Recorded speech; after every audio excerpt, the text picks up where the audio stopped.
It's called the red corduroy jumper. We lived in the Bronx in 1941, the war years, and the country was coming out of a deep depression.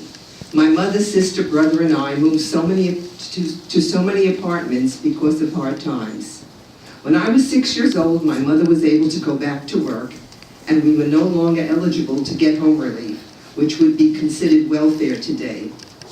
When World War II started in 1941, my sister was 16 and started working for the Veterans Administration, and she opened up a charge account at 34th Street in New York City. That was really something. One of the first items she bought on her charge account was a red corduroy jumper for me. At 9 years old, I was straight up and down, skinny and no curves. I was starting a new school in the fall, and my sister bought me that jumper for my first day of school. It was just my style, perfect with a pretty white blouse under it. Not only was I going to a new school, but I also had a beautiful new jumper to wear. All the public schools in the Bronx at that time had desks with inkwells. Those damn inkwells were always on the upper right side of the desks, and I was left-handed. Although my mother insisted otherwise, the teachers always tried to encourage me to use my right hand, but it was a no-go. My sister had a very close friend who also had a kid sister my age, and she also bought her sister the same red corduroy jumper. Decked out in our jumpers, books in hand, we went on to our first day of school.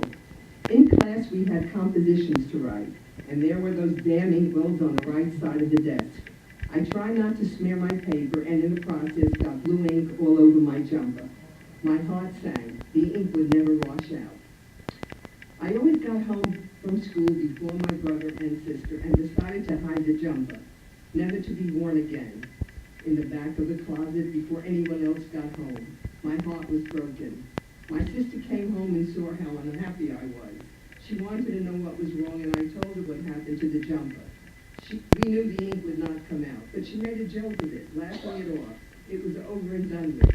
But every time I would see her friend's sister wearing the jumper, my heart would sink. Until a few weeks ago, I never really thought about the jumper, and I don't think my sister did either. There was so much going on in our lives and in the world in 1942, a red corduroy jumper with ink on